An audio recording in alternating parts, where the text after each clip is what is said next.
세상은 끊임없이 변화하지만 고전 속에는 변화에 대처하는 처방전이 숨겨져 있다. 천하제일의 김한술, 출세를 위한 최고의 수단, 세계 제일의 심리서, 최고의 비즈니스 지혜라는 별명을 가진 36개. 36개는 군사 모략이 36개라는 것이 아니라 이루 다 헤아릴 수 없는 모략을 비유했을 뿐이다. 36개를 6개 카테고리로 분류하고 다양한 상황에 적용하도록 체계를 잡은 것이 특징이다. 역대 병법서를 비롯해 다양한 전적에서 전략 전술의 정수들만 추출하여 다양한 상황에 적용하도록 체계를 잡았다. 손자병법이 인생 처세의 이론서라면 36개와 백전기략은 세부 지침서와도 같은 책이다. 36개는 어려운 병법서에 그치지 않고 알기 쉽게 각 항목마다 삼국지 사례와 경영 사례를 소개한다. 손자병법, 백전기략, 36개. 군사전략가는 물론 최고 경영자라면 평생 머리맡에 두고 읽어야 할 3대 병법서. 백전기략과 함께 읽으면 언제 어디서나 백전백승. 군사전략가와 최고 경영자, 나아가 모든 사회인의 필독서. 창의 출판사에 36개였습니다.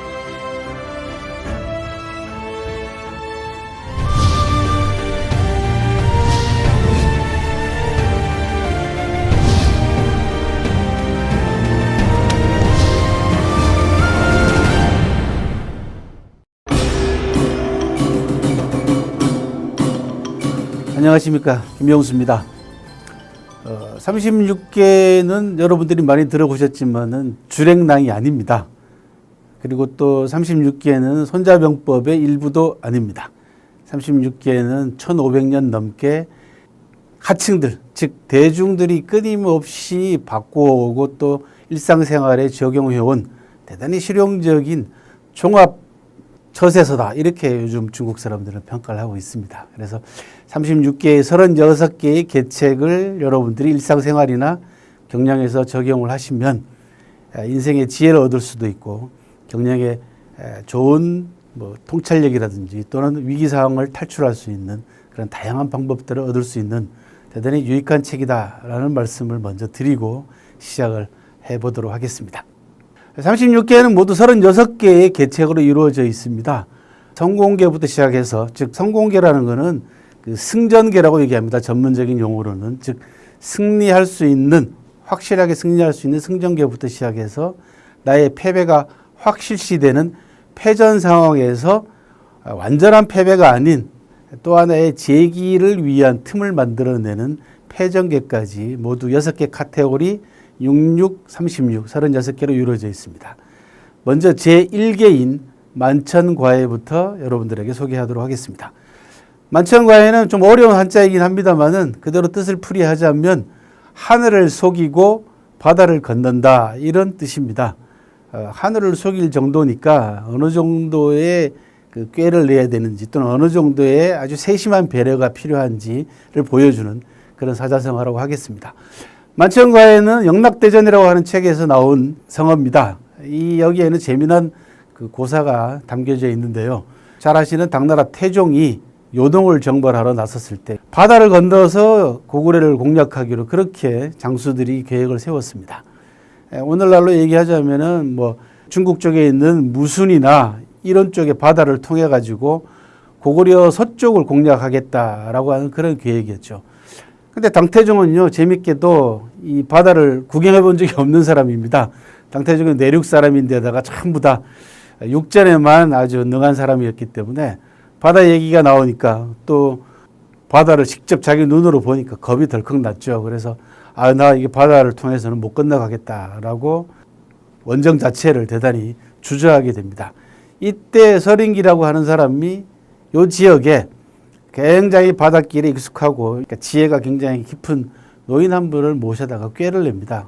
배 위에다가 작전실을 만들어내는 겁니다. 똑같이 천막을 쳐가지고 마치 실내에 들어와 있는 것처럼 그런 막사를 꾸며가지고 당태종을 태워서 당태종이 쥐도새도 모르게 바다를 건너갔다는 얘기입니다. 그래서 만천이라는 것은 하늘을 쏘겠다는 얘기지만 옛날에는 황제를 천자라고 했기 때문에 천자를 쏘겠다는 말로 이해를 하시면 되겠습니다. 하늘을 쏘기고 바다를 건너갔다라고 하는 이 영락대전의 당태종을 속인 이야기로부터 만천과해라고 하는 첫 번째 계책이 나오게 됐습니다. 잘 알려진 유명한 만천가의 사례는 전국시대 때 유명한 병법가이자 군사 전문가였던 손빈에게서 나옵니다. 손빈은 젊은 날 기곡자라고 하는 사람으로부터 공부를 배우게 되는데 그 당시에 같이 공부했던 사람 가운데 박년이라고 하는 친구가 있었습니다. 두 사람이 동문수학한 사이입니다. 근데 모든 방면에서 손빈이 워낙 뛰어나다 보니까 박년이 늘 손빈을 질투합니다. 그러던 중 박년이 먼저 공부를 끝내고 위나라로 건너가서 위나라 왕의 군사 참모가 됩니다. 출세를 했습니다. 그런데 박년이 생각을 해보니까 아무래도 손빈이 늘 걸리는 겁니다. 마음속에. 행여 손빈이 다른 나라로 가서 다른 나라의 군사를 책임지는 그런 책임자가 돼서 자기하고 맞서게 되면은 어떡할까. 항상 공부할 때마다 또는 모든 방면에서 자기를 앞질러 갔던 손빈에게 박년이 가지고 있는 질투심. 이게 이인자가 가지고 있는 질투심이라는 거는 뭐 대단한 겁니다, 원래. 그래서 박년이 생각 끝에 차라리 자기 곁에 두자. 내 옆에다가 손빈을 데려다 놓으면은 또 감시를 하면은 문제가 없지 않겠냐라고 생각을 해서 손빈을 위나라로 초대를 합니다. 자기가 군사 총책임자로 있는 위나라로 손빈을 초청을 해서 자기 옆에 두게 되는데요. 옆에 두고 보니까 또 문제가 발생합니다. 그게 뭐냐 그러면 위나라 왕이 손빈을 자기보다 더 신뢰하면 어떡할까? 이렇게 걱정이 이제 앞서게 됩니다. 박년이 나쁜 생각을 하게 됩니다. 위나라 왕에게 손빈은 원래 제나라 출신이기 때문에 제나라 가족에게 보낸 편지를 몰래 빼돌려 가지고 편지에 나와 있는 내용 가운데 일부분을 문제 삼아 가지고 손빈이 제나라하고 내통했다. 간첩죄로 몰아가지고 손빈에게 사형을 선언하게 됩니다. 손빈은 박년이 이 일을 꾸민지도 모르고 있다가 사형을 당하게 생겼죠. 이때 박년이 나서가지고 위나라 왕을 설득해서 불쌍하니까 살려줍시다. 그 대신 발을 잘라가지고 움직이지 못하게 하면은 별 문제가 없지 않겠습니까? 라고 해서 손빈의 발을 자르는, 무릎 아래를 자르는 그것이 유명한 빈형이라고 하는 형벌입니다. 그래서 손빈의 이름이 빈자가 들어가 있는 이유가 무릎 아래를 잘라내는 빈형이라고 하는 형벌을 당했기 때문에 붙여진 이름입니다. 이렇게 해서 박년은 손빈을 마치 안전매이게 된 손빈을 보살피는 척하면서 사람도 붙여주고 해서 손빈을 감시하면서 손빈으로 하여금 유명한 자기 집안에서 내려오는 병법서를 쓰게 합니다. 영문도 모르는 손빈은 박년에게 굉장히 감사하죠. 목숨도 구해줬죠. 먹고 살 수 있게 거처도 마련해 주죠. 그러던 중 손빈을 감시하라고 보낸 시종 하나가 손빈의 인품에 감동을 해가지고요. 박년의 음모를 손빈에게 일러 바치죠. 손빈의 실망이 얼마나 대단했겠습니까? 믿고 자기를 구해줬다라고 감사하는 은인처럼 생각했던 박년이 사실은 자기 자신의 무릎 아래를 잘라버리는 안전뱅이로 만든 그런 원흉이었습니다. 손빈은 이제 죽음 속에서 탈출해야 되겠다라고 결심을 하고요. 미치광이로 가장을 합니다. 밥을 갖다 주면은 이게 독이 들었다라고 팽개쳐 버리고요.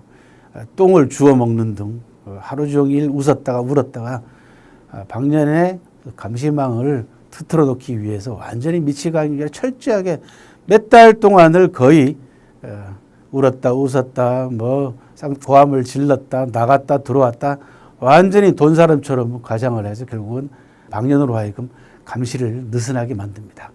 박년의 입장에서는 이제 미치광이가 병법서를 쓸 수도 없는 입장이니까 거의 방치하다시피 하죠. 이 틈을 타가지고 손빈이 제나라에서 온 사신하고 접촉을 해가지고 결국은 박년의 마수로부터 탈출하는 그런 유명한 일화가 여러 가지 기록에 남아 있습니다. 박년으로부터 벗어났던 손빈이 썼던 이 계책을 후대 사람들이 만천가의 계책의 하나로 포함을 시킴으로써 대표적인 사례로 남게 된 겁니다. 손빈의 이 만천가의 사례는요, 수천 년 동안 2000년 넘게 많은 사람들에게 많은 영감을 줬던 그런 사례로 남아 있습니다. 만천가의 사례 가운데 제가 흥미있게 본 기록 가운데 하나는요, 미국하고 프랑스 사이에 무력 거래에서 일어났던 아주 재미난 사건입니다. 그 당시 미국은 이제 유럽으로부터 소비재를 또는 또 물건들을, 상품들을 많이 수입하던 그런 상황이었습니다. 특히 이제 프랑스 고급 장갑이 미국 시장에 미치는 영향이 상당히 컸습니다. 그래서 이 장갑의 값에 따라 가지고 미국의 물가에 상당히 큰 영향을 미쳤습니다. 타일러라고 하는 중개상인이 어떻게 하면은 이 고급 장갑에다가 관세를 덜 물리고 또는 미국이 물려는 관세를 피해서 미국에다가 조금 싼 값에 또 자기는 이윤을 많이 붙여가지고 싼 값에 많은 그 돈을 벌어볼까 고민한 끝에 그 1만 세트의 고급 장갑을 5천 개씩 나눠가지고 미국으로 일단 보냅니다. 세관에서 확인을 해보니까 이 장갑이 모두 5천 세트가 전부 다 짝짝입니다. 5천 세트를 확인했더니 전부 다 왼쪽만 있는 거죠. 이게 쓸모가 없죠. 왜 오른쪽이 없으니까. 찾아가는 사람도 없었습니다. 그래서 하다 못해가지고 잘 아시다시피 여러분들도 세관에서 물건이 어느 정도 시간이 지나면은 이걸 경매에 붙이지 않습니까? 경매에서 붙였습니다. 그래서 그때 짝이 없는 장갑이기 때문에 폐품값이랑 마찬가지로 낙찰이 이루어졌습니다. 그리고 나머지 5천 세트도 자연스럽게 경매에 붙여져가지고 폐품값으로 팔렸죠. 그렇게 해서 그 경매에 넘어온 것을 폐품값으로 타일러가 낙찰을 받아가지고 사는 사람도 없지 않습니까? 짝짝이니까. 그렇게 해서 두 개를 합쳐서 비싼 값에 팔아서 큰 돈을 벌었다라고 하는 그런 사례가 전해옵니다. 36개는 전부 다 평범한 속에 무언가의 의도를 숨겨서 상대편이 알아채지 못하게 함으로써 내 생각과 내 의도와 또는 내 경영 방식을 성공시키는 그런 계책들로 이루어져 있습니다. 제1계인 만천과에는 성공하려면 어느 정도 속임수가 필요하다 이렇게 간단하게 말씀을 드릴 수가 있겠는데요. 여기서 말하는 속임수라는 건 나쁜 마음을 쓰는 게 아닙니다.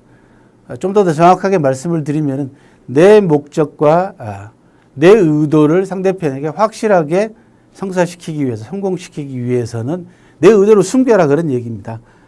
알려주지 말란 얘기고 또 하나는 상대편이 내 의도를 알아채게 만들지 않기 위해서는 또 다른 가상을 만들어내는 방법이 필요하다. 그런 겁니다. 흔히 보이는 사물 속에 내 진정한 의도를 숨기면 상대를 속이기가 더 쉬워집니다. 당태종을 속이기 위해서 똑같은 평지하고 똑같은 막사를 만들어서 바다를 건너갔던 만천과의 사례하고 지금 말씀드린 거하고 정확하게 일치합니다. 흔히 보이는 사물 속에 내 진정한 의도를 숨겨라. 그러면 내 의도가 성공하기 훨씬 더 확률이 높아진다. 만천과의 메시지였습니다. 고맙습니다.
세상은 끊임없이 변화하지만 고전 속에는 변화에 대처하는 처방전이 숨겨져 있다. 천하제일의 김한술, 출세를 위한 최고의 수단, 세계 제일의 심리서, 최고의 비즈니스 지혜라는 별명을 가진 36개. 36개는 군사 모략이 36개라는 것이 아니라 이루 다 헤아릴 수 없는 모략을 비유했을 뿐이다. 36개를 6개 카테고리로 분류하고 다양한 상황에 적용하도록 체계를 잡은 것이 특징이다. 역대 병법서를 비롯해 다양한 전적에서 전략 전술의 정수들만 추출하여 다양한 상황에 적용하도록 체계를 잡았다. 손자병법이 인생 처세의 이론서라면 36개와 백전기략은 세부 지침서와도 같은 책이다. 36개는 어려운 병법서에 그치지 않고 알기 쉽게 각 항목마다 삼국지 사례와 경영 사례를 소개한다. 손자병법, 백전기략, 36개. 군사전략가는 물론 최고 경영자라면 평생 머리맡에 두고 읽어야 할 3대 병법서. 백전기략과 함께 읽으면 언제 어디서나 백전백승. 군사전략가와 최고 경영자, 나아가 모든 사회인의 필독서. 창의 출판사에 36개였습니다.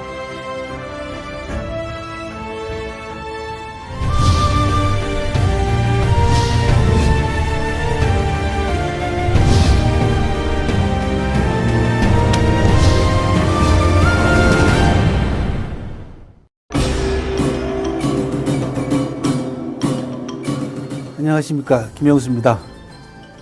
36개는 주랭랑이 아닙니다. 36개는 손자병법의 한 계책도 아닙니다. 36개는 여러분들의 인생과 경영에 큰 통찰력을 주는 1500년 가까이 된 종합적인 처세서이자 경영의 지혜서입니다. 오늘은 두 번째 계책 위위구조를 여러분들한테 소개해 드리겠습니다. 위위구조는 위나라를 포위해서 조나라를 구해냈다, 그런 뜻입니다.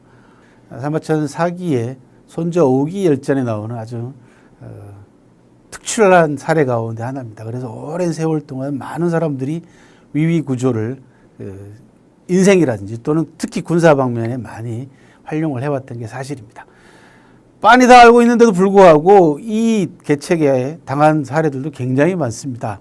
이게 인간이 가지고 있는 인생의 약점이라는 것이 알면서도 혹시나 하는 마음 때문에, 나중에 또 말씀드리겠습니다만 제갈량이 성을 비워놓고 적을 물리친 공성계 같은 경우도 확률적으로 봐서는 성이 비어있을 확률이 훨씬 많은데도 불구하고 군사가 있을 것으로 착각하게 만드는 이런 것들이 인간의 심리를 어떻게 공략하느냐에 따라서 내 계책이라든지 내 경영 방법이 성공하느냐 실패하느냐 또는 크게 성공하느냐 적게 성공하느냐가 결정이 됩니다. 그래서 위위 구조도 수많은 사례와 또 수많은 성공과 실패담을 남긴 그런 대표적인 계책 가운데 하나입니다. 역사적인 사례로 위위 구조는 기원전 354년에요. 그 당시 위나라는 강대국이었습니다. 이웃에 있는 조나라를 공격하면서 시작됩니다. 조나라가 상대적으로 약하다 보니까요, 이웃 나라의 도움을 받을 수밖에 없었습니다. 그래서 동쪽에 있는 강대국이었던 오늘날 산동성 지역에 있는 제나라에게 구원을 청합니다. 이 제나라 위양이라는 사람이 제나라의 위세도 좀 떨쳐보고 중원 지역으로의 자기 자신의 야심을 좀 한번 실현시켜보자 라는 생각에서 그 당시 유명한 장수였던 전기하고, 그 다음에 첫 시간 만천과에서 소개 말씀드렸던 손빈이 제나라로 탈출해서 이 당시에 제나라 위양 밑에서 군사 참모입니다. 손빈이 대책회의를 엽니다.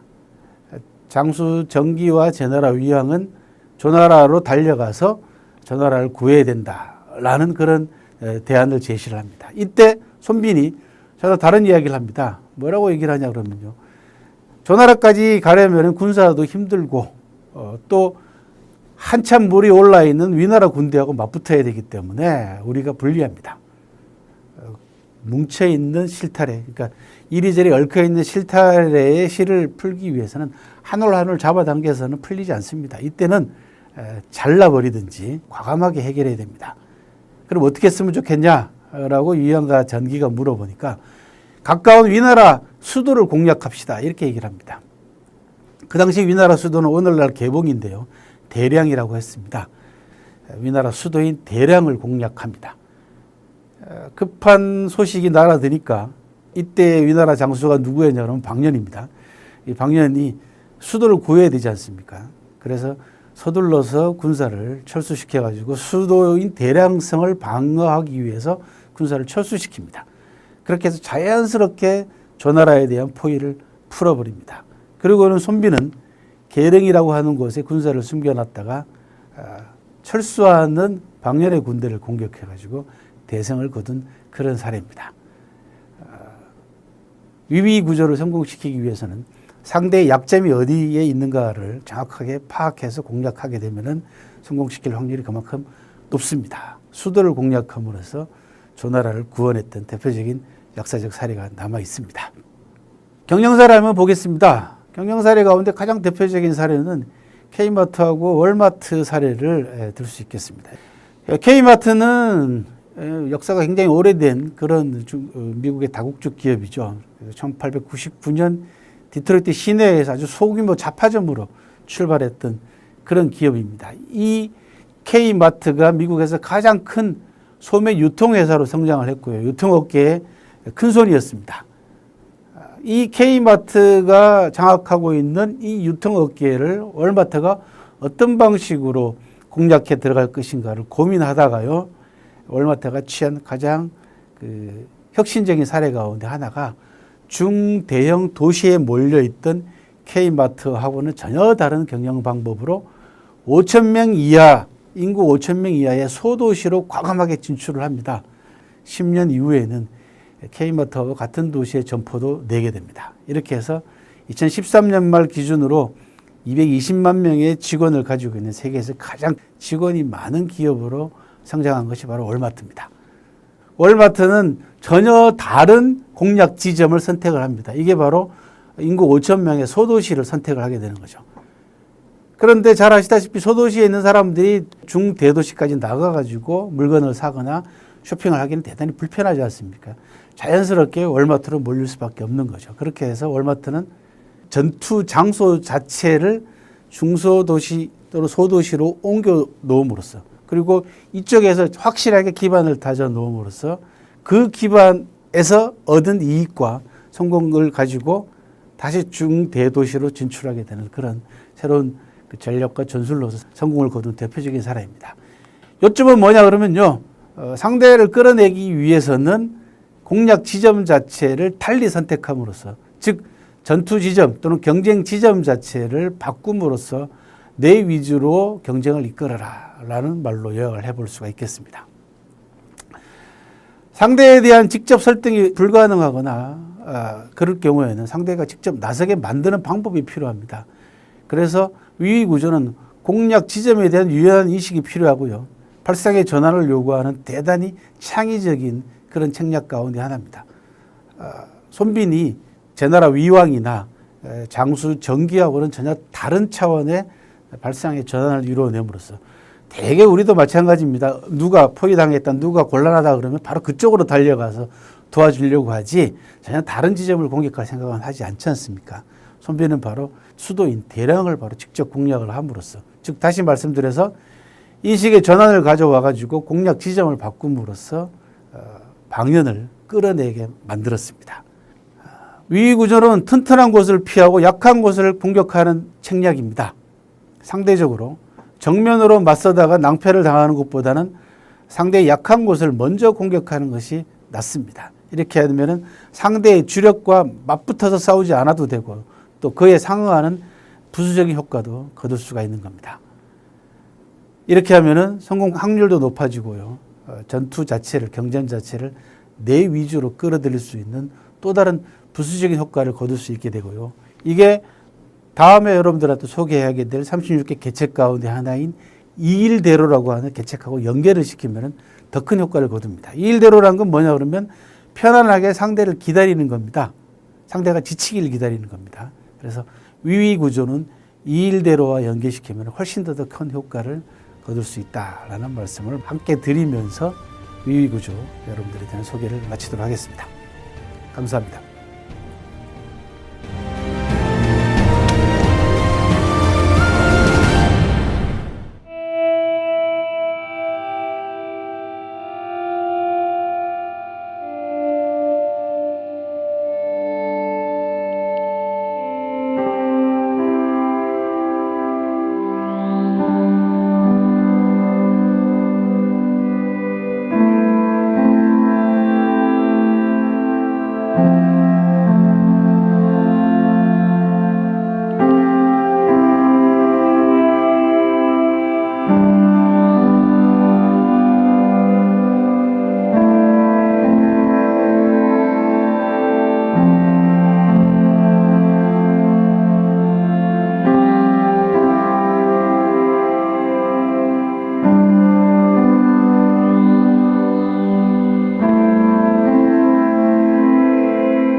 세상은 끊임없이 변화하지만 고전 속에는 변화에 대처하는 처방전이 숨겨져 있다. 천하제일의 김한술, 출세를 위한 최고의 수단, 세계 제1의 심리서, 최고의 비즈니스 지혜라는 별명을 가진 36개. 36개는 군사 모략이 36개라는 것이 아니라 이루 다 헤아릴 수 없는 모략을 비유했을 뿐이다. 36개를 6개 카테고리로 분류하고 다양한 상황에 적용하도록 체계를 잡은 것이 특징이다. 역대 병법서를 비롯해 다양한 전적에서 전략 전술의 정수들만 추출하여 다양한 상황에 적용하도록 체계를 잡았다. 손자병법이 인생 처세의 이론서라면 36개와 백전기략은 세부 지침서와도 같은 책이다. 36개는 어려운 병법서에 그치지 않고 알기 쉽게 각 항목마다 삼국지 사례와 경영 사례를 소개한다. 손자병법, 백전기략, 36개.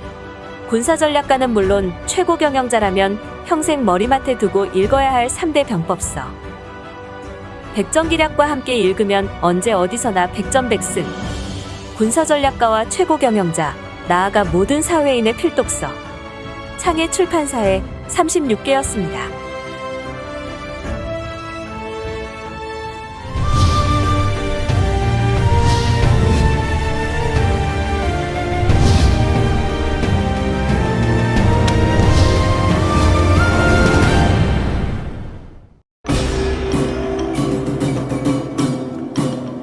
안녕하십니까, 김영수입니다. 36개는 주랭랑이 아닙니다.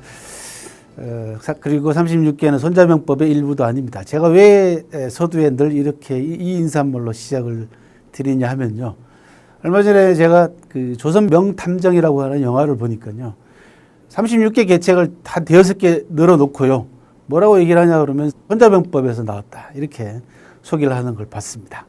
36개에 대한 오해들이 꽤 많이 퍼져 있구나. 또 많이 사람들이 36개를 손자병법의 일부 아니면은 주랭랑으로 생각하고 있다. 그런 생각이 들어서 여러분들한테 항상 이렇게 인사 말씀으로 시작을 합니다. 오늘 세 번째는 그 차도살인이라고 하는 좀 살벌한 계책입니다. 칼을 빌려서 사람을 죽인다라는 뜻입니다. 이때 차도는 뭐냐 그러면요. 자기 칼이 아니라요. 남의 칼을 얘기를 합니다. 변경백자라고 하는 병법서에 나와 있는 변경백자 가운데서도 차자라는 건 뭐냐 그러면은 빌리는 걸 전문으로 하는 그런 편이 있습니다. 변경백자 차자편에 차도살인이라고 하는 네 글자가 나옵니다. 남의 칼을 빌려서 상대를 죽이다. 그런 뜻이 되겠습니다. 제3자를 잘 활용해라. 그런 얘기입니다. 누굴 죽이라는 얘기가 아니고요. 차도살인은 승정계 세 번째에 위치하고 있는 그런 계책 가운데 하나입니다. 역사적인 사례를 먼저 소개해 드리겠습니다. 청나라를 건국하게 되는 그 만주족이요. 청나라 건국에 가장 큰 기틀을 놓은 사람이 누구냐 그러면 황태극이라는 사람입니다. 중국 발음으로는 홍타이지라고 하는데요. 이 홍타이지가 번번이 원숭안이라고 하는 명나라 명장한테 막힙니다. 즉 요동지방을 넘어와가지고 산해관이라고 하는 이 중원으로 진출하기 위해서 동북 지역에 있는 가장 중요한 관문을 뚫어야 되는데요. 항상 이 원숭아니 때문에 걸립니다. 홍타이지가 이러지도 저러지도 못하고 있다가 홍타이지가 공부를 꽤 많이 한 사람입니다. 그래서 삼국지에 나오는 반관계를 한번 이용해 봐야 되겠다라고 하는 생각을 하고요. 마침 사로잡은 명나라 황간을 역이용을 합니다.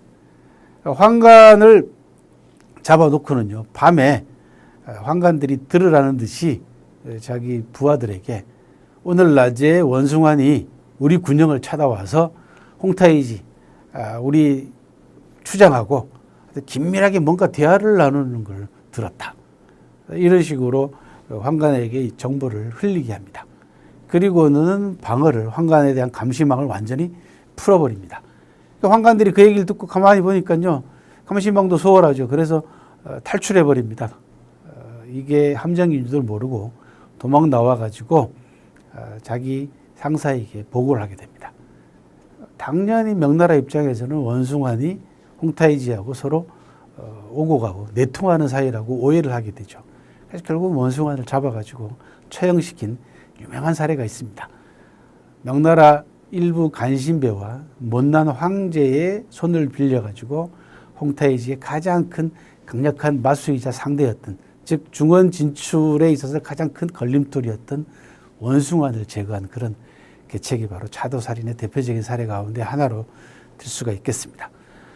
여러분들은 얼핏 차도살인하면은 바로 삼국지가 떠오르시는 분도 계실 겁니다. 왜냐 그러면 삼국지에 나오는 주유가 조조의 장수였던 채모하고 장륜을 제거한 사례가 너무 사람들한테 잘 알려진 유명한 사례이기 때문에 그렇습니다. 적벽대전 때 있었던 일입니다. 적벽대전을 앞두고 오나라는 원래 물이 많은 곳이고 강이 많은 곳이다 보니까 수전에 능한 그런 군사를 가지고 있었습니다.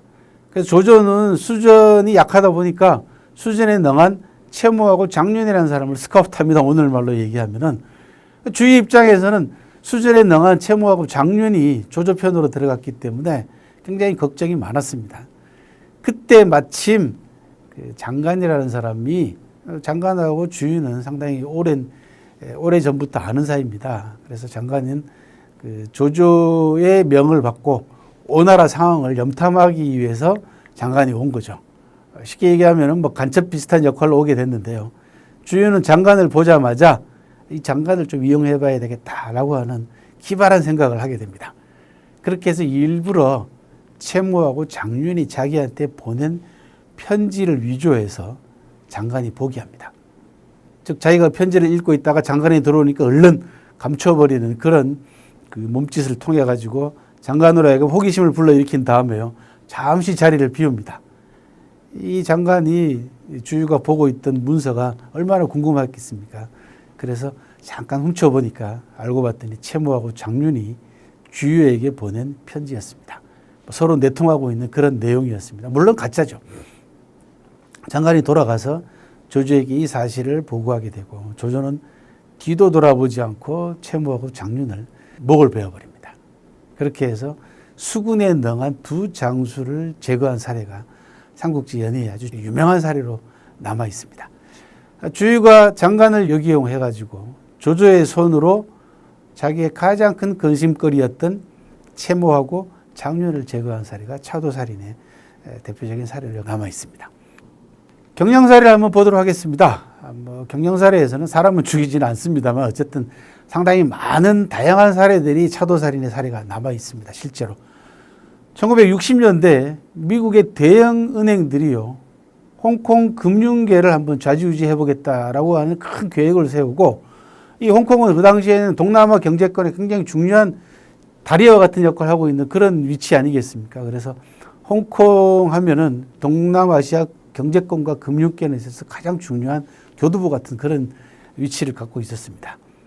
미국이 동남아 경제권에 대한 통제권, 경제에 대한 통제권을 강화시키기 위해서 일단 홍콩을 공략해야 되겠다라고 하는 그런 계획을 세우고 홍콩의 중앙은행과 같은 역할을 하고 있던 휘풍은행이라고 하는 은행을 타깃으로 삼습니다. 미국의 대형 은행들이 공동자금을 출자해서 휘풍은행의 주식을 대량으로 매입을 합니다. 갑자기 외국 사람들이 주식을 사게 되니까 자연스럽게 주가가 폭등할 수밖에 없었겠죠. 그렇게 해서 주가를 한껏 끌어올립니다. 집중 매수한 다음에 갑자기 어느 날 갑자기 집중 매도를 해버립니다. 팔아버린다는 얘기죠. 이와 동시에 뭘 하냐 그러면 유언비어를 퍼뜨리기 시작합니다. 휘풍은행의 재무구조부터 시작해가지고 뭐 온갖 악성 유언비어를 퍼뜨리기 시작합니다. 주가가 갑자기 팔리는데 빠진과 동시에 휘풍은행에 대한 온갖 악성 루머가 돌자 주식을 샀던 사람들이 주식을 팔 수밖에 없죠. 갑자기 휘풍은행의 주가가 폭락하기 시작합니다. 휘풍은행이 절체절명의 위기에 빠지고 인수합병에 관한 논의가 시작이 되고 휘풍은행이 문을 닫을 그런 위기 상황에 몰리게 됩니다. 이때 휘풍의 경영진들이 생각하는 것이 뭐냐 그러면은 그 당시에 60년대니까요. 홍콩하고 대륙의 관계가 그다지 긴밀하지 못했습니다. 이참에 대륙과의 관계도 한번 개선해 보고자 하는 다양한 생각 끝에 인민은행을 중국은 국가은행 아니겠습니까? 가장 큰 인민은행을 끌어들여서 협상을 유리하게 이끌기 시작을 합니다. 그리고 유언비어에 대해 적극적으로 대응을 함으로써 주가를 서서히 끌어올리게 되고 그렇게 해서 결과적으로 별다른 소득 없이 미국 은행들을 철수시킨 그런 사례가 있습니다. 휘풍은행은 그 국가은행으로서 대륙에 있던 인민은행, 차도죠, 그죠? 인민은행을 끌어들여서 미국의 동남아 경제권을 한번 장악해 보려고 했던 미국의 은행들을 철수시키는, 즉 살인하게 되는 그런 대표적인 사례를 여러분들에게 소개해 드렸습니다. 자기 실력을 보존하기 위해서는 양자 또는 다자의 힘이 필요합니다. 우리 인생을 살아나가는 것도 마찬가지 아니겠습니까? 특히 양자 또는 다자 간의 상호 모선을 잘 이용하게 되면 경영에 있어서 상당히 유리한 입지에 올라설 수가 있습니다. 세상에는 내 혼자 힘으로 성공할 수 있다고 착각하는 사람들이 많습니다. 하지만 이는 성공할 확률 면에서 놓고 본다 그러면 대단히 낮은 생각입니다. 주변을 둘러보면 훨씬 많은 뛰어난 사람들이 있고요. 나를 도와줄 수 있는 사람들이 있습니다. 차도살이는 남의 칼을 빌려가지고 누군가를 죽이는 옛날의 방식과는 달라졌습니다.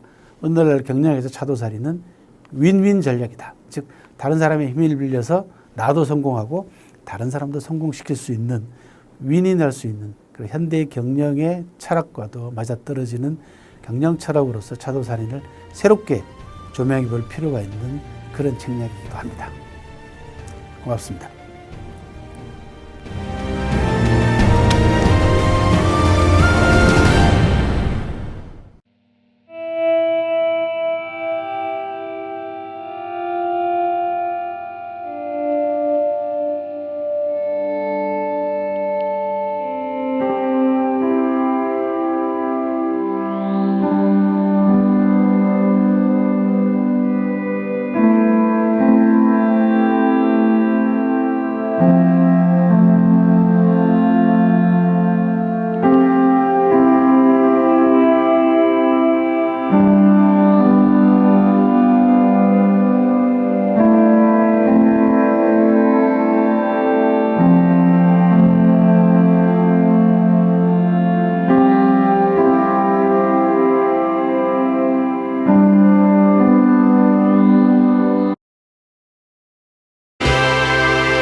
세상은 끊임없이 변화하지만 고전 속에는 변화에 대처하는 처방전이 숨겨져 있다.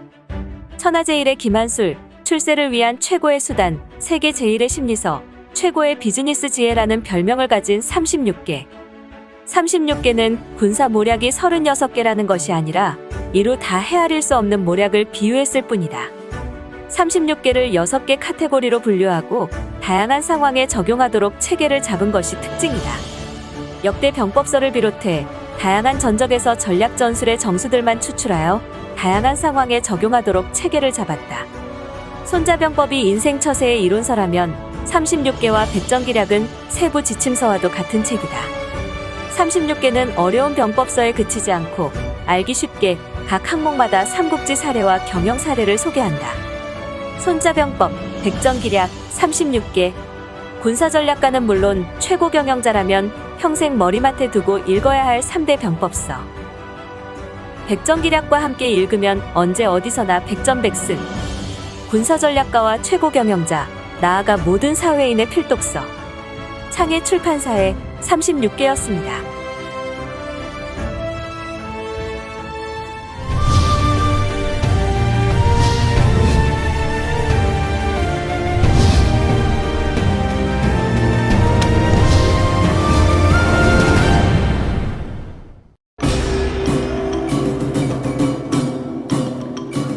안녕하십니까, 김용수입니다. 36개는 주랭낭도 아니고요, 손자병법의 일부도 아닙니다. 인생과 경력의 비책으로서 상당히 유용한 실용서이기도 합니다.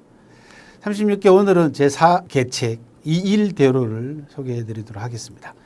이일대로는 글자를 풀이하자면요, 편안하게 상대가 지치기를 기다린다라는 뜻입니다. 36개도 그렇고 중국의 고유한 철학도 그렇고 가장 큰 특징 가운데 하나는 잘 기다린다는 겁니다. 중국 역사적인 사례를 쭉 훑어봐도요, 잘 기다렸던 사람들이 성공한 사례들이 많습니다. 그냥 손 놓고 기다리는 것이 아니고요, 뭔가를 하면서 기다려야 되겠죠. 그래서 오늘 이 일대로를 통해서 역사적인 사례와 경영 사례를 통해서 상대를 어떻게 기다리는가, 또 무엇을 하면서 기다려야 되는가를 생각하시면서 들어주시길 바랍니다. 이 일대로는 손자병법에서 나온, 군쟁편에서 나온 유명한 그 전략 가운데 하나입니다. 상대의 상황을 살펴서 기를 뺏고 심리를 공략해서 지치기를 기다려 승리하라 라고 손자병법은 그렇게 얘기를 하고 있습니다. 역사적인 사례를 먼저 보도록 하겠습니다. 전국시대 말기입니다. 이때는 서쪽에 있는 강력한 진나라가 천하를 거의 다 통일해 갈 무렵입니다. 남방의 가장 큰 강력한 세력이었던 초나라가 버티고 있습니다. 진나라 입장에서는 동남쪽에 버티고 있는 초나라를 공략해야만이 나머지 동방에 있는 나라들도 자연스럽게 통일을 위한 희생양으로 삼을 수가 있겠는데 초나라가 워낙 강합니다. 그래서 초나라 공략에 늘 고심을 하고 있던 차에 이때는 진시황입니다. 나중에 이제 천하를 통일하고 난 다음에 진시황이지만 이때는 진왕이라고 했죠. 진왕이 장수들을 불러 모아놓고 초나라를 멸망을 시키려면 군대가 얼마나 필요하겠냐라고 하는 그런 작전회의 비슷한 걸 엽니다. 이때 왕전이라고 하는 백전노장은 60만 명을 요구합니다. 60만 대군이 있어야 가능합니다. 그랬더니 젊은 이신이라고 하는 장수가 노인장 무슨 그런 말씀을 하십니까? 우리 진나라 군대 정도면은 초나라는 20만 명이면 충분합니다. 젊은 진시황 입장에서도 이신이 훨씬 더 든든하게 느껴졌습니다. 이 늙은 왕전이 60만을 요구하니 그렇게 되면 국내도 비게 되고 또 60만이라고 하는 대군을 한 장수가 총괄하게 되면 통솔하게 되면 자칫 잘못하면 만약에 반역을 한다든지 이렇게 될 경우에는 또 위험 요소도 없잖아 있지 않습니까? 그래서 이신에게 20만을 줘가지고 초나라를 치게 합니다. 이신이 패배합니다. 초나라를 너무 얕본 거죠. 진시황이 왕전을 직접 찾아가서 나오지 않으려고 하는 왕전에게 60만을 주겠다라고 약속을 하고 왕전이 하자는 대로 따라합니다. 그래서 왕전이 60만 대군을 끌고요. 초나라 전선으로 이동을 시켜서 초나라하고 전투를 벌이게 되는데요. 1년 동안 왕전이 싸우질 않습니다. 초나라 입장에서는 군대가 마주하고 있는데 초나라는 사실 전력을 다해서 왕전이 초나라를 공격하면 이길 수는 있습니다. 하지만 진나라의 전력도 큰 손실을 각오를 해야 됩니다. 그렇기 때문에 왕전은 기다립니다. 초조한 쪽은 초나라입니다. 그래서 초나라가 계속해서 왕전을 찔러보지만 절대로 왕전이 전투에 나서질 않습니다. 그리고는 병사들을 배불리 먹이고 늘 체력 비축을 하게 됩니다. 우리식으로 얘기하면 축구도 하게 하고 또는 씨름도 하게 해서 체력을 비축하고 또 군사들에게 끊임없이 정신교육을 시킴으로써 언제든지 싸울 수 있는 준비를 갖춥니다. 기다리다 또 찔러보다 안 되니까 초나라가 1년 정도 지난 다음에 쟤네들은 싸울 생각이 없나 보다 하고 군사를 철수시킵니다. 바로 이때 왕전이 대군을 몰아서 초나라의 뒤를 공격해서 기원전 223년 초나라를 멸망을 시킵니다. 이로써 실질적인 천하 통일이 이루어졌습니다. 나머지 나라들은 사실 별 볼 일이 없는 나라들이었기 때문에 진나라 입장에서는 이 초나라를 멸망시킨 이 전쟁이 가장 중요한 전쟁이었고 왕전은 바로 이일대로라고 하는 상대가 지치기를 기다려서 단숨에 상대편을 공략하는 이 계책으로 36개의 계책으로 큰 승리를 거둘 수 있었습니다. 삼국지에 나오는 유명한 사례는 여러분들이 너무 잘 아실 겁니다. 육손이라는 사람이 형주성을 관우로부터 탈환하고 난 다음에 관우를 자극해가지고 결국은 관우가 무리하게 형주를 공략하게 만들어서 결국은 관우를 죽이게 만들죠. 그랬더니 이번에는 유비가 관우의 원수를 갖는답시고 70만 대군으로 오나라를 총공격을 가합니다. 육손은 계속해서 후퇴하죠. 패한 척 후퇴합니다. 지쳐가는 유비를 가만히 살펴보고 있다가 좁은 길에서 모든 유비의 대군이 한 줄로 이어진 걸 보고는요. 화공을 가해서 대성을 거둡니다. 유비는 패배해서 퇴각하다가 백제성이라는 곳에서 결국은 숨을 거두게 되고 죽게 되고 총나라는 이로써 몰락합니다. 삼국 정세에 심각한 변화가 일어났던 바로 이릉 전투에서 육손이라고 하는 오나라의 젊은 장수가 구사했던 계책 가운데 하나가 이일대로라고 하는 계책이었습니다. 경영사를 한번 보도록 하겠습니다. 우리 요즘 분들이 일본 맥주를 굉장히 좋아하는 사람들이 많죠. 광고도 많이 나옵니다. 그리고 아사히 맥주가 단연코 지금 한국에서도 일본 맥주를 대표하는 맥주로 가장 소비량이 많은 걸로 알고 있는데요. 80년대까지만 해도 아사히 맥주는 2등이었습니다. 그때 가장 1등했던 맥주는 기린 맥주였습니다. 하지만 80년대 들어와 가지고 아사히의 경영진들이 소비자의 구매 습관을 집중적으로 분석을 하게 됩니다. 구매 습관을 가만히 지켜보니까 소비자들이 이제는 술집에 가서 술을 사는 것이 아니고 슈퍼마켓이나 식품 잡화점, 마트 이런 데에서 술을 사는 그런 구매 습관의 변화 상황을 정확하게 주목을 하게 됩니다. 또 하나는 여성들이 이 주류를 많이 사고 있다는 것. 뭐 자연스럽게 여성들은 슈퍼나 식품 잡화점을 많이 가지 않습니까? 남성과는 달리. 그래서 여기에 착안을 해서 아사히 맥주가 새로운 전장을 설정하게 됩니다. 그렇게 해서 슈퍼, 그 다음에 식품 잡화점, 마트 이런 곳과의 판매망을 강화시킵니다. 그렇게 해서 이런 곳에다가 이런 마트나 잡화점, 슈퍼에다가 아사히 맥주들을 대량으로 판매할 수 있는 라인을 만들어 놓음으로써 기린 맥주를 긴장을 시켰고요. 기린 맥주가 이제 나중에 보니까 소비자 구매 습관이 완전히 바뀜으로써 전투 장소가 바뀌었다는 것을 깨닫게 되고 뒤늦게 추격을 해봤지만 결국은 역부족으로 아사히를 따라잡지 못했습니다. 노자가 이런 말을 했습니다. 강한 두 세력이 서로 부딪히면 굽힐 줄 아는 쪽이 이긴다라는 유명한 말을 남겼습니다. 굽힐 줄 안다는 얘기는 실패나 또는 패배를 인정하라는 얘기가 아닙니다. 잠시 자기 자신을 굽혔다가 다른 쪽의 전장을 파악하고 기다렸다가 진지를 구축하고 난 다음에 기다렸다가 상대편을 공략하라라고 하는 겁니다.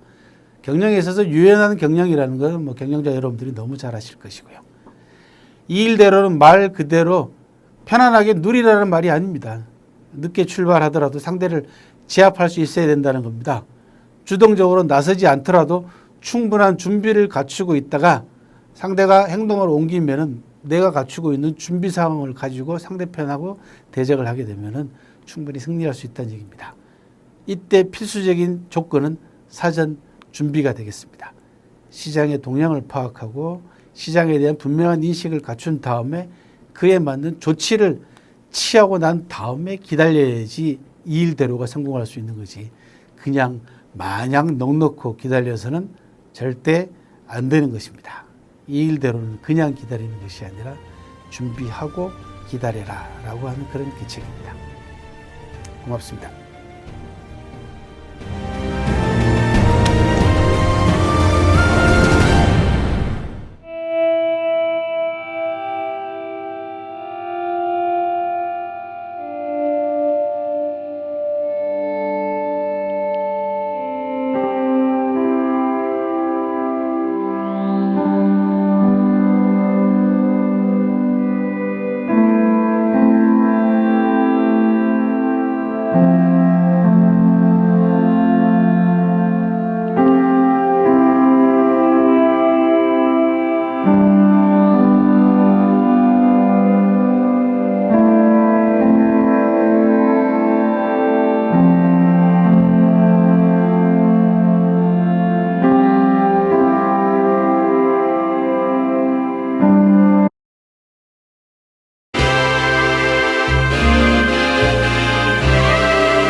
세상은 끊임없이 변화하지만 고전 속에는 변화에 대처하는 처방전이 숨겨져 있다. 천하제일의 김한술, 출세를 위한 최고의 수단, 세계 제일의 심리서, 최고의 비즈니스 지혜라는 별명을 가진 36개. 36개는 군사 모략이 36개라는 것이 아니라 이루 다 헤아릴 수 없는 모략을 비유했을 뿐이다. 36개를 6개 카테고리로 분류하고 다양한 상황에 적용하도록 체계를 잡은 것이 특징이다. 역대 병법서를 비롯해 다양한 전적에서 전략 전술의 정수들만 추출하여 다양한 상황에 적용하도록 체계를 잡았다. 손자병법이 인생 처세의 이론서라면 36개와 백전기략은 세부 지침서와도 같은 책이다. 36개는 어려운 병법서에 그치지 않고 알기 쉽게 각 항목마다 삼국지 사례와 경영 사례를 소개한다. 손자병법, 백전기략, 36개. 군사전략가는 물론 최고 경영자라면 평생 머리맡에 두고 읽어야 할 3대 병법서. 백전기략과 함께 읽으면 언제 어디서나 백전백승. 군사전략가와 최고 경영자, 나아가 모든 사회인의 필독서. 상해 출판사에 36개였습니다.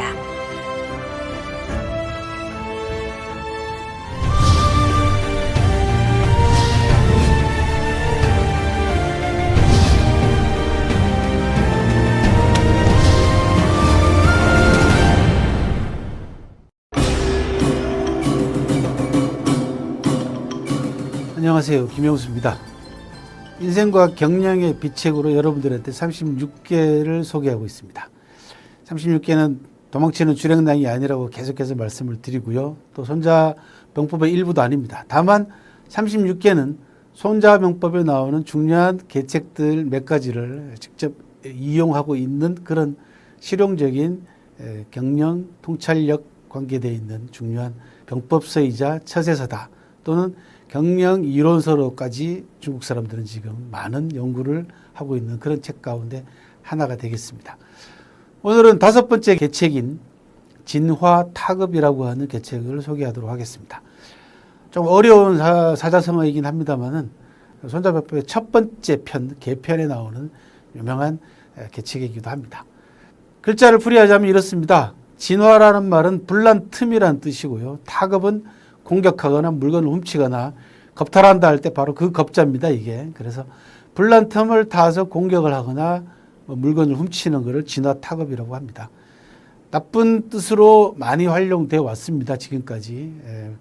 남이 어려운 틈을 타가지고 상대편을 공격하거나 상대편의 물건을 훔치거나 상대편을 해코지할 때 쓰는 그런 용어이기도 합니다만은 오늘날은 전혀 다른 차원으로 우리 여러분들이 이해할 수가 있고 또 군사편에 있어서는 진화타급은 대단히 중요한 그 의미를 갖는 그런 계책입니다. 먼저 역사적인 사례를 보도록 하겠습니다. 진화타급의 대표적인 사례는 오나라하고 월나라의 5월 쟁패를 들 수가 있겠습니다. 초창기에는 오나라가 월나라보다 월등히 강했습니다. 오나라가 거의 월나라를 멸망시킬 뻔하죠. 월나라 부처는 오나라 왕 부차에게 패해가지고요. 3년 동안 부차의 시중을 들면서 살았습니다. 심지어는 부차가 싼 똥까지 맛을 보면서까지 치욕스럽게 부차를 수발이하면서 살았던 그런 세월이었습니다. 그런 구천이 3년 만에 자기네 나라로 월나라로 돌아와서 와신상담 잘 아시죠, 그죠? 장작 더미 위에 눕고 곰 쓸개를 맛을 보면서 지난날의 치욕을 잊지 않고 늘 복수할 만을 기다리는 대표적인 사자성어가 바로 와신상담입니다. 더불어서 여러분들이 기억해 두실 것은 10년 생취, 10년 교훈이라는 것인데요. 구천은 와신상담만 한 것이 아니고요. 10년 동안 생취라는 것은 일반 백성들을 모은다라는 뜻입니다. 또는 인구를 늘린다라는 뜻도 됩니다. 또는 생산량을 늘린다라는 뜻도 됩니다. 그래서 백성들을 다독거려서 백성들을 격려해서 생산량을 늘리고 군대도 보충하고 이런 시간을 10년 생치란 말로 표현을 하고요. 또 하나는 지난날 자기 자신이 패배했던 뼈아픈 기억을 10년 교훈이죠. 그죠? 지난날 실패를 교훈 삼아서 10년 동안 늘 가슴속에 담아두는 10년 생취, 10년 교훈을 통해 가지고 전력을 증강시킵니다. 국력을 확대합니다. 그러면서 서시를 비롯한 미인들을 오나라 왕 부차에게 보내가지고 미인계를 통해가지고 부차의 심기를 흐리고요. 또 오나라의 간신이었던 백비를 이용해가지고 이강계를 함께 구사합니다. 다양한 책략을 총동원해가지고 부차를 뒤흔듭니다. 그리고는 마침내 오나라 왕 부차가 황지라는 곳으로 국내를 비우고 중원에 있는 황지라는 곳으로 다른 제후들과 회의하러 간 틈을 타가지고 오나라를 공략해서 결국은 오나라를 멸망시킨 그런 사례가 있습니다. 바로 진화타급의 대표적인 사례입니다. 즉 불난틈이라는 건 뭐냐 그러면 오나라 왕 부차가 나라를 비운 거죠. 진하고 나라를 비운 틈을 타서 타급, 오나라를 공격해서 결국은 오나라를 멸망시킨 사례가 진화타급의 대표적인 사례로 지금까지 많은 사람들이 들고 있습니다. 경영 사례에서는요, 모건은 투자 회사로서 가장 유명한 은행으로 지금까지 미국에서 상당히 큰 영향력을 가지고 있는 그런 회사입니다. 모건이라는 사람이 과감하게 도전을 합니다. 뭘 하냐 그러면요, 국채의 절반을 확보합니다. 나라가 공황이 일어나다 보니까요. 미국 정부에서는 국채를 발행할 수밖에 없고 이 국채를 모건이 사들이는 겁니다. 그래서 정부 채권 시장을 모건이 통제하게 됩니다. 금융위기가 닥치자 모건은 이 금융위기라는 게 뭡니까? 불이 났죠. 그죠? 이때 모건이라는 사람은 자기가 가지고 있는 국채를 이용해 가지고 자기 자신의 지위를 강화시킵니다. 이게 다급이죠. 모건이 죽을 때까지 미국 내에서 가장 영향력 있는 인물이 되었습니다. 어느 정도냐 그러면요. 국채를 쥐고 있다 보니까 국고 상황까지 파악하게 됩니다. 지금 정부의 금고에 돈이 얼마나 있는가라는 상황까지 정확하게 파악함으로써 국채를 가지고 정부와의 담판에서 우위를 확보하게 되는 거죠. 국채를 사들이느냐 파느냐에 따라 가지고 미국 정부의 재정 상황이 왔다 갔다 하기 때문에 백악관 입장에서는 모건이 흔드는 국채에 놀아날 수밖에 없는 그런 상황이 된 겁니다. 그래서 미국에서 백악관을 굴복시킨 월스트리트 신화를 창조한 사례로 대표적인 사례로 남아 있습니다. 위기 상황에서 자기 자신의 역량과 자기 자신의 위치와 자기 자신의 영향력을 얼마나 강화시킬 수 있느냐 대단히 필요한 전략 가운데 하나입니다. 실제로. 진화타급은 부도덕한 책략이었지만요. 오늘날 경쟁, 특히 전쟁에서는 시기선택을 가리키는 중요한 전략 가운데 하나입니다. 위기는 기회를 창출합니다. 늘 그렇게 말로 우리는 얘기를 하지 않습니까? 위기가 곧 기회다. 이렇게 얘기를 하는데 그 위기를 창출할 수 있는 전략적 사고방식을 가지는 건 쉬운 일이 아닙니다. 세계 100대 기업 대부분이 진화타급이라고 하는 이 전략을 활용했다는 점도 주목해 볼 만한 사실 가운데 하나입니다. 소극적인 기다림은 성공을 가져다 주지 않습니다. 성공은 적극적이고 주동적으로 쟁취하는 겁니다. 적극적으로 행하려면 모든 맥락을 세밀하게 관찰할 수 있어야 되고요. 모든 맥락 하나하나에 최후의 결과에 영향을 주는 요소와 요인이 포함되어 있다라는 점도 명심하시기 바랍니다. 일단 그 맥락에서 성공에 유리한 요소를 발견해내면은 과감하게 출격해서 성공의 확실한 세기를 박아야 합니다. 진화타급은 나쁜 사례로 출발하긴 했습니다만 지금은 경영 요소에서 중요한 실마리, 즉 맥락에 포함되어 있는 요인과 요소를 파악하라라고 하는 메시지를 전달한다는 측면에서 대단히 중요한 36기 한 개책이 되겠습니다. 고맙습니다.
세상은 끊임없이 변화하지만 고전 속에는 변화에 대처하는 처방전이 숨겨져 있다.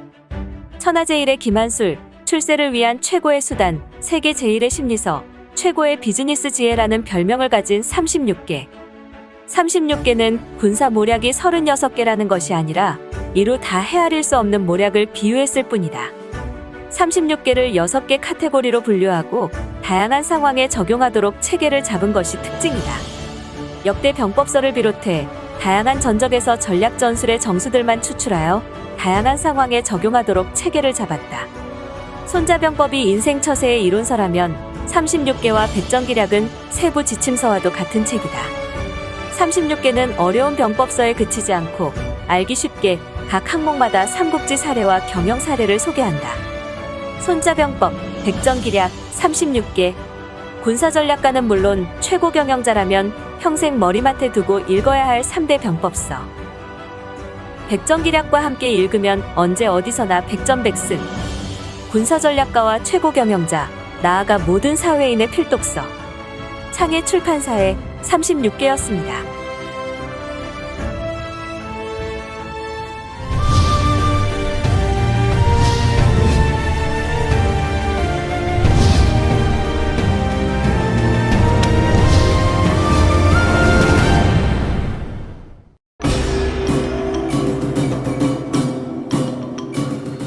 안녕하십니까 여러분, 김영수입니다. 36개 저희들 공부하고 있습니다. 역사적인 사례를 통해서는 인생에 뭔가 통찰력을 줄 수 있지 않을까라는 점을 여러분들하고 짚어보고 있고요. 경영 사례를 통해서는 여러분들이 안고 있는 경영상의 문제점들을 다시 한번 재점검하고 또는 지금까지 겪어왔던 경험과 앞으로 미래 경영을 위한 비책이라 그럴까요? 이런 점들에 대한 좋은 그 사례들을 같이 함께 생각하고 연구하고 있습니다. 오늘 6번째 승정계의 마지막 개책에 해당됩니다. 성동격서 많이 들어보셨죠, 그죠? 저는 얼핏 성동격서 하면은 제일 먼저 떠오르는 게 바둑판이 떠오릅니다. 제가 바둑을 좋아했기 때문에 옛날에 한참 이런 얘기 많이 했습니다. 바둑도 굉장히 많은 머리를 요구하고 있고 많은 전략과 전술이 필요합니다. 그래서 성동격서라는 얘기를 자주 많이 바둑 해설하시는 분들이 하게 됩니다. 글자 뜻을 풀이합니다. 소리 성자인데요. 소리를 지르다라는 뜻입니다. 동은 동쪽이라는 뜻입니다. 그러니까 동쪽에서 소리를 지르고 격친다, 공격한다. 서자, 서쪽을 공격한다. 서쪽에서 때린다라는 뜻이죠. 동쪽에서 과음을 지르게 되면은 자연스럽게 상대가 동쪽을 쳐다볼 수밖에 없겠죠. 그죠? 마치 저놈이 동쪽을 공격하나 보다 싶어서 그쪽으로 군사를 보내거나 그쪽으로 수비를 강화할 수밖에 없죠. 그때 나는 서쪽을 공격한다는 얘기죠. 그러니까 앞에 동쪽을 고함 지르는 것은 허풍이다. 그런 얘기입니다. 그래서 상대편이 동쪽으로 달려 나오게 만드는 것이 이 계책의 가장 핵심이 되겠습니다. 동쪽에서 열심히 고함 지르고 있는데 상대편이 이미 허풍이라는 걸 간파하고는 동쪽으로 안 오면은 제 목만 아프죠. 그죠? 그래서 성동격서의 요점은 상대가 달려올 곳에다가 소리를 질러라 라고 하는 걸로 요약할 수 있겠습니다. 자, 먼저 출전은 한비자입니다. 법과 사상을 집대성했다고 얘기하는 한비자에 나오는 사자성어가 되겠고요. 역사적인 사례 먼저 살펴보도록 하겠습니다. 역사적인 사례로는 전국시대 사공자, 전국시대 유명한 4명의 공자가 있었습니다. 이건 후대 사람들이 붙인 얘기인데 이 4명의 공자들이 뭘로 유명했냐 그러면 식객삼천으로 유명합니다. 전국시대 말기가 되면은 왕의 권위가 좀 추락하게 되고요. 왕족이나 또는 귀족들 가운데에서 사람들로부터 신망을 받고 있는 인물들이 이 인재들을 많이 거느리게 됩니다. 그 인재들을 무려 3,000명씩이나 거느렸다 해서 식객삼천이라고 하는 사자성어까지 남아 있습니다. 중국에는. 그래서 이 4명의 대표적인 공자 가운데 식객을 3,000명씩이나 거느렸던 4명의 공자 가운데 맹상군이라는 사람하고 관계가 있습니다. 맹상군은 제나라 사람입니다. 제나라 왕족입니다. 그러니까 왕이 같은 친인척인 맹상군의 권력이 커지니까 견제할 수밖에 없지 않습니까? 그래서 맹상군을 재상에 임명했다가 재상제에서 내쫓아 버립니다. 맹상군이 실각해가지고 자기 자신의 봉지인 고향인 설당으로 돌아와서 시리의 나날을 보내고 있을 때 식객 가운데 풍헌이라는 사람이 맹상군을 위해서 나섭니다. 풍헌이 우선 위나라로 달려가서 맹상군의 몸값을 올립니다. 위나라 왕에게 우리 맹상군이 얼마나 유명한 사람인지 잘 알지 않습니까? 맹상군을 위나라 재상으로 추빙을 하게 되면은 위나라의 국력이 몰라보게 커질 것입니다. 더더군다나 맹상군 밑에는 천하의 내노라 하는 인재들이 3,000명씩이나 있기 때문에 위나라에 큰 도움이 될 것입니다. 맹상군에게 사람을 보내가지고 후한 예물로 맹상군을 재상으로 초빙하십시오 라고 얘기를 합니다. 위나라 왕 입장에서는 제나라하고 경쟁하는 상황에서 맹상군 같은 사람을 스코어만 할 수 있다면 덜 나이가 없죠. 그래서 맹상군에게 사람을 보내가지고 맹상군을 초빙을 합니다. 물론 황금을 비롯해가지고 비단 이런 다양한 예물들을 딸려서 보냈죠. 맹상군이 거절합니다. 거절할 때마다 어떻게 됩니까? 몸값이 올라가죠. 이건 다 풍원이라는 사람이 다 미리 짜놓은 각본에 따른 거절이죠. 그리고는 풍원은 뭘 합니까? 맹상군의 친인척이자 왕인 제나라 조정에다가 소문을 내기 시작하죠. 맹상군이 위나라 회왕에게 재상원으로 가려고 한다. 그렇게 되면 제나라가 난리가 나죠. 맹상군이 거느리고 있는 인재풀과 맹상군이 가지고 있는 위세와 또 맹상군이 제나라 백성들로 맡은 존경, 이 모든 것들이 제나라에서는 굉장히 중요한 자산이 아닐 수가 없는데 위나라에서 맹상군을 재상으로 초빙을 하려고 한다고 하니까 제나라에서는 뭐 조정이 발칵 뒤집혔습니다. 그래서 서둘러서 위나라 왕보다도 더 많은 재물과 원래 자리로 복귀시켜야겠다라고 해서 사람을 보냅니다.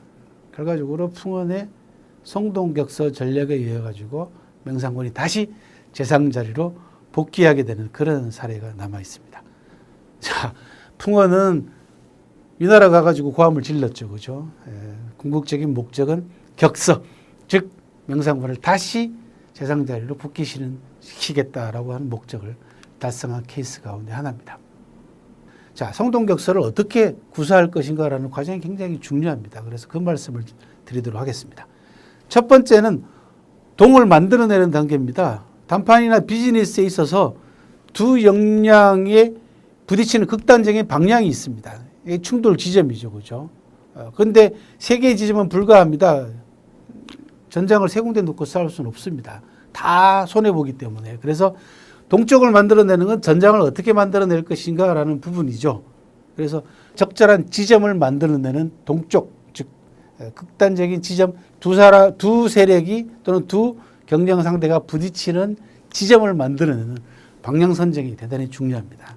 두 번째는 자, 동쪽을 만들어냈으니까 어떻게 해야 됩니까? 동쪽에서 뭔가를 버려야 될 거 아니겠습니까? 소리를 질러야 됩니다. 그래서 이 소리라는 것은 어떤 내용이냐라는 겁니다. 상대가 혹할 수 있는 내용이냐 아니냐가 바로 대단히 중요합니다. 그렇게 해서 상대를 동쪽으로 끌어내야 되기 때문에 그렇습니다. 세 번째 단계는 서쪽을 치는 단계죠. 이거는 동과 서를 바꾸는 단계가 되겠습니다. 이때 주의사항은 성동을 무리하게 진행해서는 안 됩니다. 즉 너무 과장되게 고함을 질러 놓으면 상대가 내 의도를 알아차리게 되죠. 그래서 두 번째는 격서. 자, 상대편을 동쪽으로 옮기게 만들었는데, 이동시켰는데 서쪽을 치는 게 너무 늦다든지 또 너무 빠르다든지 이렇게 되면은 실패하게 됩니다. 그래서 격서는 식입니다. 스티브 잡스가 동영상 콘텐츠를 구현할 수 있는 아이팟을 출시하기 전에요. 다른 경쟁 상대들, 경쟁 회사들에게 이 성동격서 전략을 구사합니다. 뭐라고 얘기를 하냐 그러면은 아이팟 같은 것은 운전하면서는 동영상을 볼 수 없다. 배경 활동으로는 음악 많은 것이 없다면서 연막 저수를 피죠. 경쟁 상대를 완전히 안심시킨 다음에 자기는 전격적으로 아이팟에서 동영상 콘텐츠를 구현할 수 있는 제품을 출시한 그런 사례가 있습니다. 성동격서는 비밀을 유지하기 대단히 힘듭니다. 그래서 자주 사용하면 절대로 안 되고요. 그리고 정확하게 실행을 해야 됩니다. 상대편을 동쪽으로 끌어내느냐 끌어내지 못하느냐가 관건이다라는 말씀입니다. 시장을 빼앗으려면 종종 상대에게 따른 맞춤형 책략이 필요합니다. 물론 상대도 마찬가지겠죠. 경쟁을 하다 보면은 10의 손해를 입히기 위해서 내가 8의 손해를 입는 경우도 생깁니다. 이때 상대를 홀리는 전략을 사용할 줄 알아야만이 가능한 손실을 줄일 수가 있습니다. 내 의도를 숨기고 상대의 머리를 복잡하게 만든 다음에 다시 선을 쓰게 되면 상대는 속수무책에 빠질 가능성이 큽니다. 성동격서는 바로 그런 전략적 사고방식을 요구하는 상당히 유용한 계책 가운데 하나라고 말씀드릴 수 있겠습니다. 감사합니다.